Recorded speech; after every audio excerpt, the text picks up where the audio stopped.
주의 거룩한 은혜가 여러분 모두에게 함께하기를 주의 이름으로 축원합니다. 축원합니다. 교회 오시면 제일 먼저 뭐 하십니까? 기도하시고요. 그리고 주보를 펼 겁니다. 주보를 펴서 어디를 보시죠? 찬송을 찾아서 책갈피를 꽂아놓고, 성경 본문 찾아서 꽂아놓고, 그리고 설교 제목을 볼 겁니다. 설교 제목을 보면서 오늘 헌금 설교를 하시겠구나. 그렇죠? 아니, 그렇지 않으면 오늘 본문을 읽으면서 오늘 헌금 설교를 하겠구나. 어떻게 기쁘셨습니까? 부담이 되셨습니까? 오늘은 은혜가 안 되겠구나. 그렇게 단론을 하셨습니까? 그렇지 않으면 어디 해볼 테면 해봐라. 들어보지. 그러고 결단을 하셨습니까? 사실 설교 본문을 딱 보는 순간 제가 마음에 부담이 됐어요. 설교 본문을 봤다라고 하는 게 좀 여러분 의아할지도 모릅니다만은 저희가 원래 그렇게 하잖아요. 생명의 삶 큐티를 하면서 금요일까지 하고, 토요일 분량은 주일날 하고, 주일 분량은 주일 오후 예배 본문으로 삼고, 그렇게 하니까 월요일만 되면 월요일 새벽기도 하고, 새벽기도 마치고 그 뒤에 앉아서 기도하다가 성경 본문을 펴는 거예요. 주일날 성경 본문을. 그래서 딱 보니까 헌금 설교예요. 그 순간 마음에 부담이 됐습니다. 어떻게 할까? 왜? 설교를 듣는 성도님들이 얼굴이 그려져서 그렇습니다.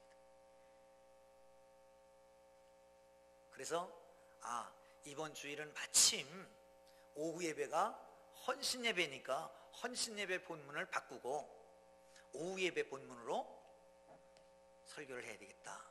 그리고 오후 예배 본문을 딱 폈더니, 그러니까 주일 분량이죠. 딱 폈더니 그것도 헌금 설교였습니다. 어찌하면 좋겠습니까? 정말 부담이 됐습니다. 그래서 하나님 앞에 고백을 했습니다. 하나님, 마음이 참 힘듭니다. 답답하고 막막합니다. 부담감 충만입니다. 영적 벽에 막힌 것 같습니다. 그러면서 교회송 묵상을 하다가 드디어 지난 어제 교역자회를 하면서 교역자들한테 고백을 했습니다. 사실 내일 헌금 설교를 하는데 부담이 된다. 걱정스럽다.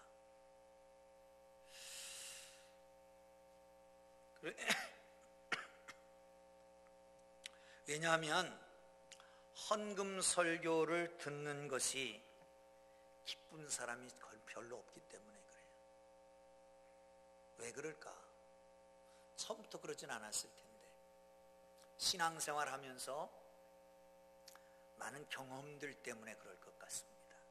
예를 들면 헌금을 강요하는 일을 통해서 마음의 스트레스를 받고, 교회 건축을 하고 오랫동안 지루하게 그 빚을 갚느라고 헌금에 찌들렸고, 건축을 무리하게 해놓고 그런 경우도 있고, 헌금은 축복이다. 그래서 억지로 짜내서 헌금하게 하려고 하는 그런 부흥에도 겪어봤고, 그런가 하면 임직식 할 때 아주 과도하게 헌금을 해야 된다. 그래서 상처를 받고, 이런 것들을 토탈해서 결국은 헌금이 부담으로 다가온 겁니다. 이런 여러 정황들을 알고 있으면서 헌금 설교를 한다라고 하는 게 부담이 안 되겠습니까? 부담이 되지. 근데 사실 의도된 건 아닙니다. 지금 말씀드렸던 것처럼 주일 본문을 봤더니 헌금 설교, 그걸 피해가려고 또 한 본문을 봤더니 그것도 헌금 설교. 이것은 하나님의 사인이다. 하나님의 계시다. 하도 이종준 목사가 이 헌금 설교를 안 하니까 너 헌금 설교 좀 한번 해라. 그래서 주시는 것 좀 믿고 그냥 순종함으로 하는 이 말씀을 함께 나누려고 합니다. 사랑하는 성도 여러분, 헌금이 감사가 되고 즐거움이 되기를 주님 이름으로 축원합니다. 할렐루야, 할렐루야. 우리 교회에 처음 오는 분들 가운데 교회가 참 좋습니다. 그런 분들이 있어요. 그런데 왜 좋으십니까? 저는 기대되는 게 있습니다. 목사님이 멋있다든지, 아니면 설교를 잘한다든지, 성도들이 좋다든지, 성령이 충만하든지. 그런데 그거는 맨 나중에 나오고요. 제일 먼저 나오는 게 뭐냐면 함에다 헌금하는 게 제일 좋습니다. 물론 그 심정은 이해합니다. 물론 헌금바구니가 돌아가면 헌금에 대해서 강요하는 것 같으니까, 자유롭게 할 수 있으니까 부담이 안 돼서 좋다라고 하는 얘기인데, 여러분 그런 것도 없지 않아 있습니다만은 헌금바구니를 안 돌리고 헌금함을 놓은 이유는, 헌금은 즉흥적으로 마지못해서 하는 게 아니라 준비해서 하는 거다. 헌금바구니 돌아가면 준비 안 했다가 어이쿠 주머니 부시럭부시럭 해서 구겨진 돈 몇 푼 넣는 그런 헌금이 아니고, 귀한 것을 준비해서 하나님 앞에 귀한 것을 드리겠다라고 하는 뜻이 거기에 숨어져 있습니다. 여러분, 헌금은 드릴 때에 기뻐야 됩니다. 그게 진정 헌금입니다. 감사함이 있어야 됩니다. 그게 헌금입니다. 왜 그럴까요? 한번 보겠습니다. 9장 8절을 보겠습니다. 시작. 하나님이 능히 모든 은혜를 너희에게 넘치게 하시나니 이는 너희로 모든 일에 항상 모든 것이 넉넉하여 모든 착한 일을 넘치게 하려 하심이라. 아멘. 하나님이 능히 모든 은혜를 너희에게 더하신다는 거예요.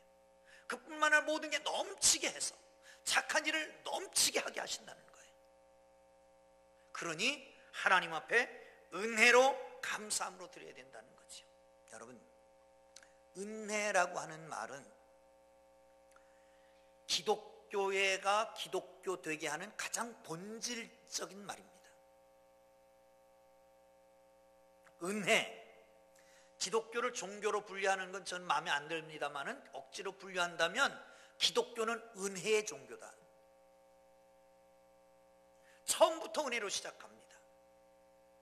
여러분 잘 아는 대로 에베소서 2장 8절 9절 이하를 보면 너희가 그 은혜를 인하여 믿음으로 말미암아 구원을 얻었나니 이것이 너희에게서 난 것이 아니요 하나님의 선물이다. 할렐루야. 구원 얻은 게 은혜로 말미암아 구원 얻은 거예요. 그런데 골로새서 1장 6절에 보면 하나님의 은혜를 깨닫는 그날부터 너희가 믿음이 자라느니라. 믿음이 자라는 것도 은혜로 자라는 것이에요. 조금 더 나가보면 바울이 마지막 인생을 마감하면서 고백을 합니다. 나의 나된 것은 오로지 하나님의 은혜로라. 처음에 시작할 때도 은혜로, 성장하는 과정도 은혜로, 그리고 마감할 때도 나의 나된 것은 오로지 하나님의 은혜다. 은혜로 안 된 게 없습니다. 신앙생활은 은혜입니다. 할렐루야. 신앙생활 과정 속에 헌금 생활도 있습니다. 이 헌금 활동도 그러면 은혜여야 합니다. 아멘. 할렐루야. 사랑하는 성도 여러분, 은혜로 할 수 있는 하나님의 사람들 되기를 주님의 이름으로 축원합니다. 할렐루야. 그렇습니다. 은혜라고 하는 것은 받을 자격이 없는 사람에게 무료로 공짜로 주는 게 은혜입니다.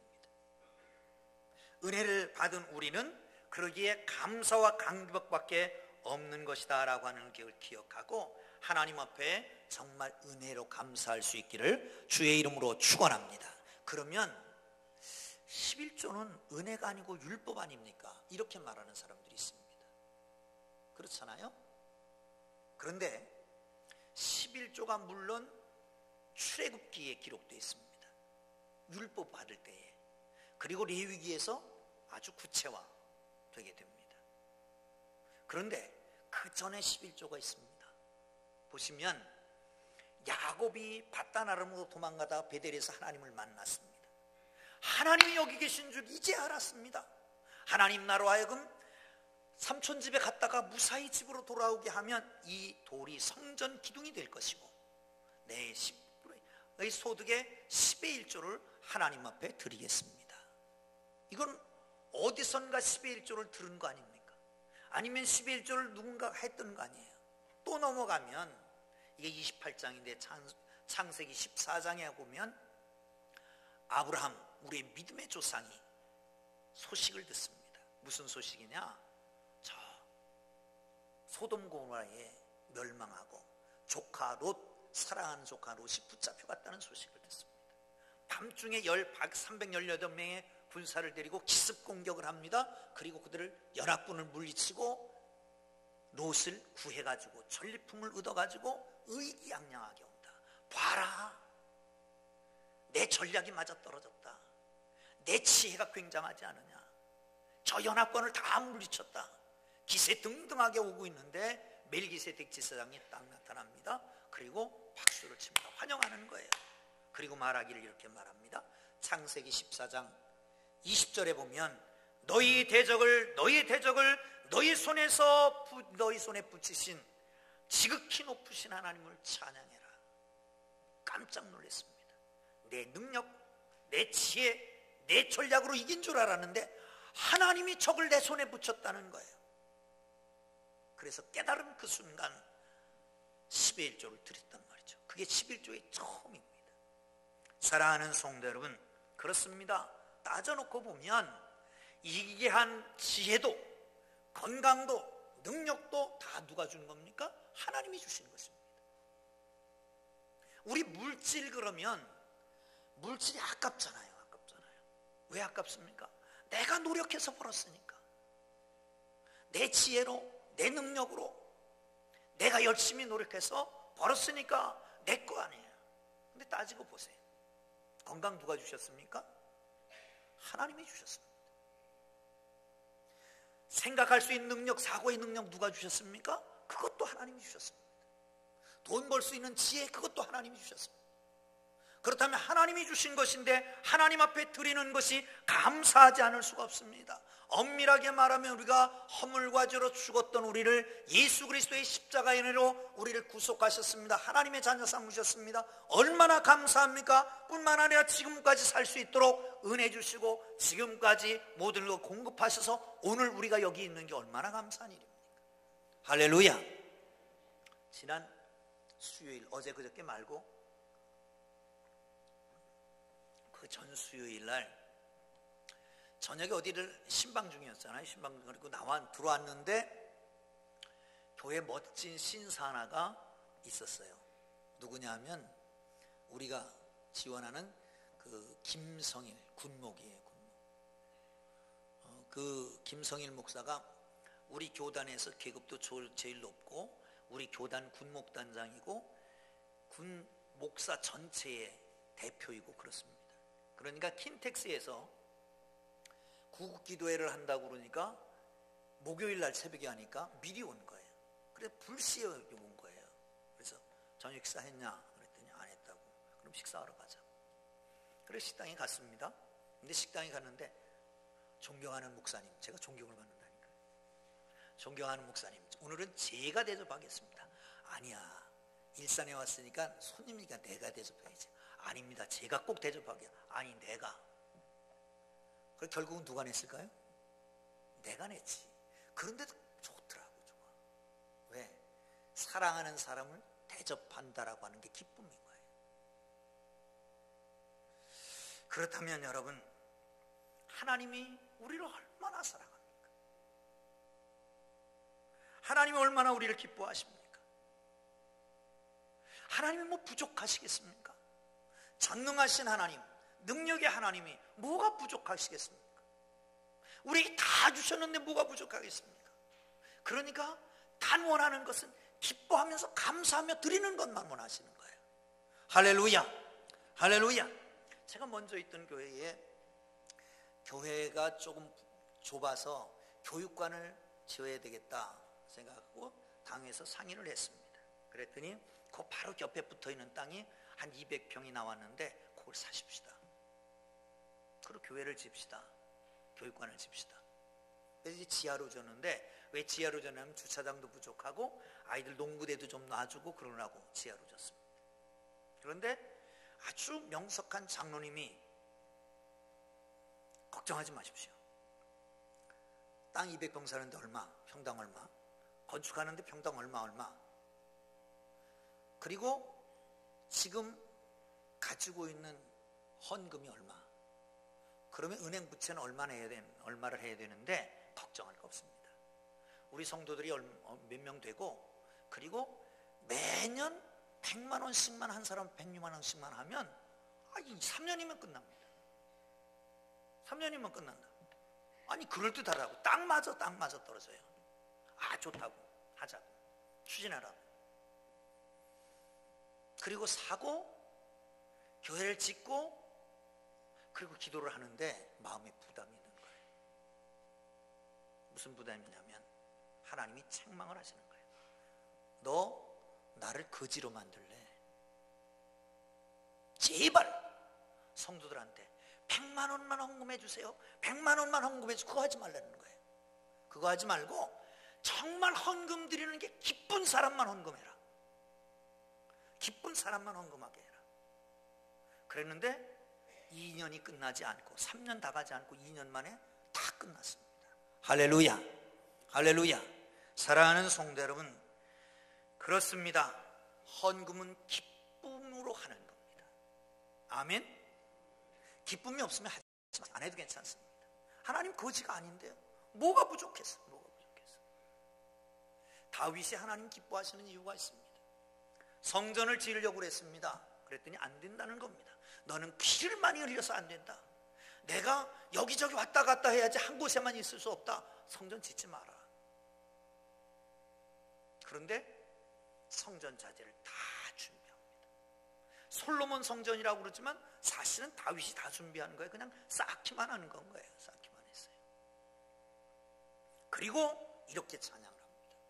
29장 역대상 29장 14절입니다. 한번 읽어볼까요? 시작. 나와 내 백성이 무엇이기에 이처럼 즐거운 마음으로 드릴 힘이 있었나이까?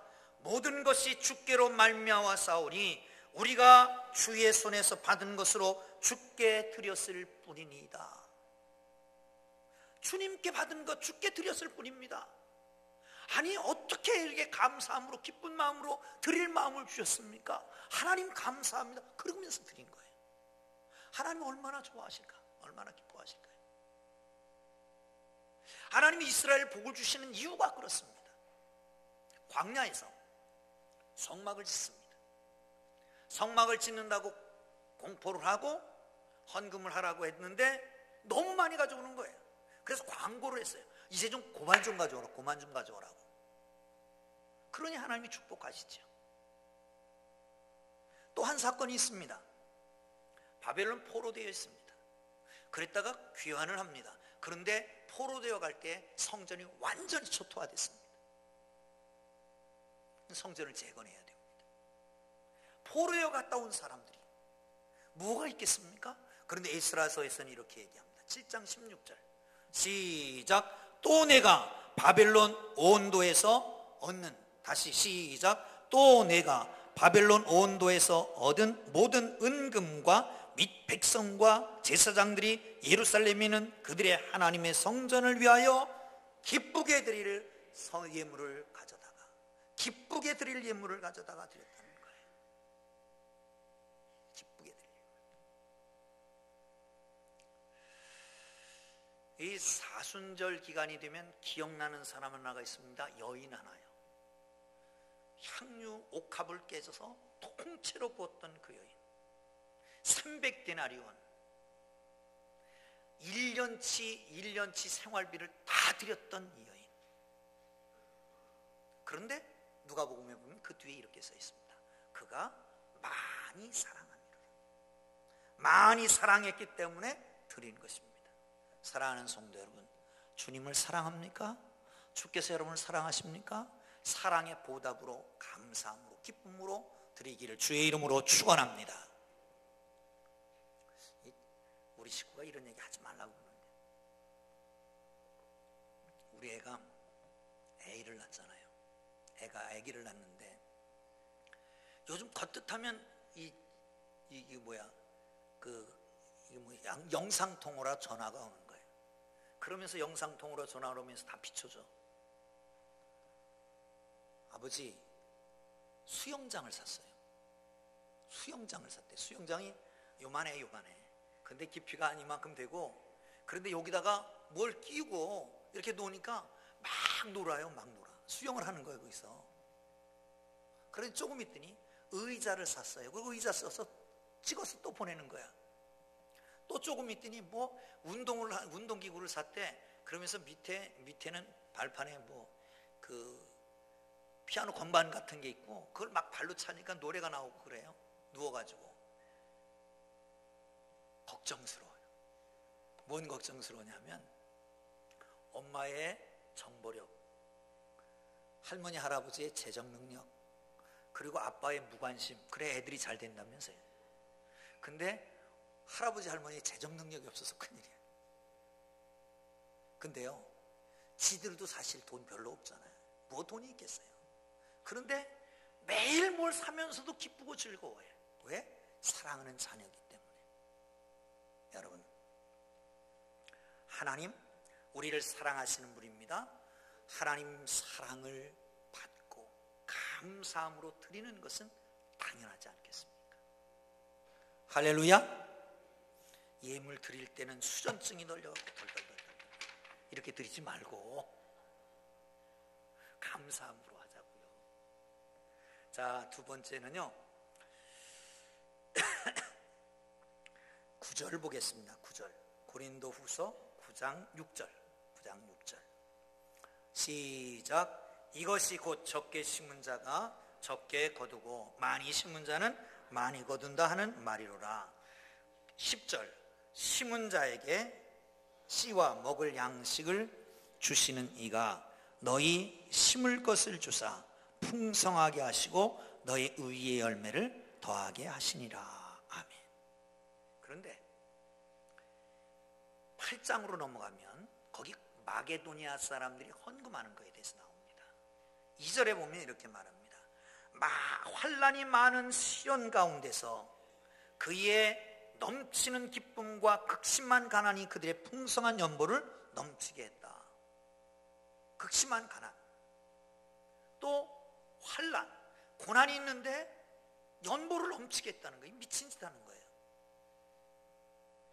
또 8장 3절에 보면 내가 증언하노니 그들이 힘대로 할 뿐 아니라 힘이 지나도록 자원하였다는 것이요. 힘에 지나도록 하는 것을 희생이라고 말합니다. 그런데 구약에서는 헌물을 sacrifice라고 하는 말을 씁니다. 희생이라고 말합니다. 여러분, 헌물은 희생이 따라야 됩니다. 힘에 지나도록 하는 겁니다. 그렇다면 어떤 목사님 그렇게 얘기할 수 있어요. 어떤 성도님이 목사님, 그러면 신앙생활은 늘 희생하는 것뿐입니까? 라고 말합니다. 그런데 여러분, 희생하는 것뿐은 아닙니다. 보네포는 그런 얘기를 했습니다. 순교자이고 정말 신학자인 그는 독일 교회에 무력하면 교인들이 하나님의 은혜를 싸구려로 받기 때문에 그렇다. 하나님의 은혜를 싸구려로 받기 때문에 그렇다. 여러분, 하나님의 은혜가 싸구려가 아닙니다. 우리는 거저 받는 거지만 하나님은 독생자를 주시는 아주 엄청난 대가를 치는 거 아닙니까? 그걸 우리가 받는 겁니다. 그럼 희생을 해야 되겠죠. 그러나 희생하는 것으로 끝나지 않습니다. 모든 것은 희생이 있어야 됩니다. 예수님이 십자가를 지신 것도 희생입니다. 그리고 부활의 열매가 맺혀집니다. 많은 사람들이 그걸 보고 믿습니다. 구원 얻게 됩니다. 이 희생이잖아요. 하나님 미라에 떨어져 죽지 않으면 그대로 있고, 죽어서 희생하면 열매가 맺혀지는 거 아니겠습니까? 사랑하는 성도 여러분, 하나님께 주시는 놀라운 은혜가 여러분에게 있기를 주의 이름으로 축원합니다. 지그지글러라고 하는 이름도 이상하지만 이분이 연구하는 것도 이상합니다. 자기개발, 성공학 이런 걸 연구합니다. 그분의 책 가운데 세계의 지혜라고 하는 책에 나오는 얘기 하나가 있습니다. 어떤 왕이 현자들을 다 모아놓고 이 세계에 있는 지혜를 다 모아와라. 많은 날이 걸려서 다 모았답니다. 12권의 책으로 모았대요. 그래서 왕에게 갖다 주니까 왕이 야 이거 너무 길다, 너무 많다, 다 읽을 수가 없다, 줄여봐라. 한 권으로 갖다 줬습니다. 그랬더니 이것도 너무 많다, 줄여라. 한 페이지로 만들어서 갖다 드렸답니다. 이것도 너무 많으니까 일목요연하게 한눈으로 딱 볼 수 있는 것 그렇게 만들어 와라. 그랬더니 며칠 있다가 만들어 왔대요. 5장. 뭐라고 그랬는지 아세요? 공짜는 없다. 세계 지혜가 뭐다? 공짜는 없대요. 공짜는 없다. 심어야 거두는 겁니다. 하나님 앞에 심고 거두는 하나님의 은혜, 희생 가운데 하나님의 축복이 있기를 주의 이름으로 축원합니다. 할렐루야. 자, 마지막 13절을 보겠습니다. 시작. 이 직무로, 다시 시작. 이 직무로 증거를 삼아 너희가 그리스도의 복음을 진실히 믿고 복종하는 것과 그들과 모든 사람을 섬기는 너희의 후한연보로 말미암아 하나님께 영광을 돌리고. 아멘. 이 직무, 헌금한 것 보고 증거가 됐다는 거예요. 예루살렘 교회가 어려웠잖아요. 그런데 헌금을 받고 나니까 이 사람들은 진짜 그리스도인이다, 이 증거가 됐다는 거예요. 그래서 하나님 앞에 영광이 돌려지게 된다는 거죠. 여러분, 다시 말하면 헌금은 믿음의 징표다라고 하는 것입니다. 11조의 논쟁이 있습니다. 아까도 말씀드렸지만 이것이 구약의 산물이냐 신약도 있느냐, 물론 증거를 대려면 많이 있습니다만 그러나 그게 중요한 게 아닙니다. 믿느냐 안 믿느냐가 중요합니다. 여러분, 11조 문제는 하나님을 진정 믿느냐 믿지 않느냐의 차이에 있습니다. 하나님을 안 믿는 사람이 있다면 11조 드리지 마십시오. 이 자리에 아직도 예수를 믿지 아니하고 그저 믿어볼까 하고 나온 사람, 아니면 오랫동안 다녔어도 예수님이 내 구주시다, 하나님이 내 아버지시다, 이런 복음을 확실히 받아들이지 않은 사람, 헌금 드리지 마십시오. 진정 설교 들어보고 그리고 예배도 드리고 양육도 받고 그러다가 예수가 어떤 분이다, 하나님은 어떤 분이다, 복음은 뭐다라고 하는 것이 확실히 깨달아지면 은혜 받기를 주의 이름으로 축원합니다. 깨닫게 되기를 바랍니다. 영접하기를 주의 이름으로 축원합니다. 그런데 그렇게 전까지 이 헌금이 장애물이 되면 그것처럼 바보스러운 일은 없습니다. 그것처럼 바보스러운 일은 없습니다. 그러나 하나님을 진정으로 믿으면, 구원받은 분들이라고 한다면, 하나님의 살아계심을 진정 믿는다면 11조가 문제되지 않기를 바랍니다. 11조 하지 않는 것은 실제로 하나님을 믿지 않는 것과 같습니다. 정말 하나님이 만유의 주제시고 복의 근원이시고 사람을 죽이기도 하고 살리기도 하는 결정권을 가지고 계신 하나님이시라면, 그것이 믿어진다면 어떻게 안 드리겠습니까? 말라기서는 영적 침체를 가지고 왔던 이스라엘 백성들을 향해서 돌아오라라고 말합니다. 어떻게 돌아갑니까? 그러면 상식적으로 어떻게 말해야 됩니까? 제사를 잘 드려라, 기도를 해라, 말씀을 잘 보고 순종을 해라. 그런데 그렇게 하지 않습니다. 말라기 3장 8절에 이렇게 얘기합니다. 사람이 어찌 하나님의 것을 도둑질하겠느냐? 그러나 너희는 나의 것을 도둑질하고도 말하기를 우리가 어떻게 주의 것을 도둑질하였나이까 하는도다. 이는 곧 11조와 봉헌물이다. 하나님이 엉뚱하시게 어찌 11조를 헌물을 가지고 돌아오는 것에 얘기를 하고 있습니까? 그러니까 11조와 봉헌물은 신앙생활의 핵심이라는 겁니다. 핵심. 그걸 떼놓고는 이해할 수가 없다는 것입니다. 11조 생활을 하지 않으면서 헌금이 기쁘지 않으면서 하나님을 사랑한다고 하나님의 복을 주시는 하나님이라고 믿습니까? 거짓말입니다. 거짓말. 하나님을 믿으면 헌금이 기쁨이어야 됩니다. 기쁨이 아니라면 마귀에게 축복을 도적질 맞는 겁니다. 도적질 맞는 겁니다. 돈은 힘이 있습니다. 얼만큼 힘이 있는 줄 아십니까? 하나님을 거역할 만큼 힘이 있습니다. 그러기에 사탄은 그거를 조종합니다. 그걸 붙잡고 조종합니다. 돈의 힘을 가지고, 하나님도 거부할 수 있는 그 돈의 힘을 가지고 사탄이 그걸 가지고 조종을 하는 거예요. 사랑하는 성도 여러분, 헌금 때문에 상처받고 헌금 때문에 시험 들고 그렇게 하지 마세요. 하나님 그런 헌금 받지도 않으십니다. 기뻐하지도 않으십니다. 바라기는 정말 하나님을 알고 믿고 복음을 영접하고 주님 은혜 안에 거하기를 주의 이름으로 축원합니다. 그래서 하나님 앞에 기쁨으로 드리고 감사함으로 드리고 헌신하고 축복도 누리는 하나님의 사람들 되기를 주의 이름으로 축원합니다. 여러분, 요즘 건강에 관심이 많습니다. 건강 체크해 봅니다. 혈당도 체크해보고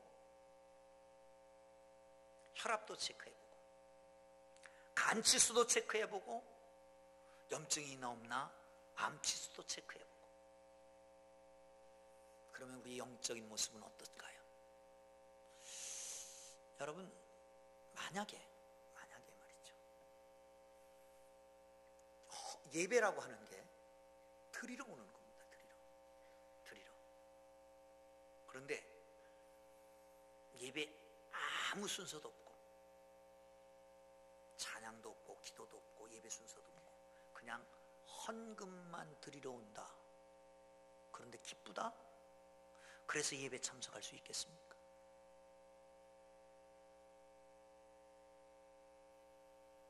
헌금 드리는 것 때문에 교회에 온다, 예배 드린다.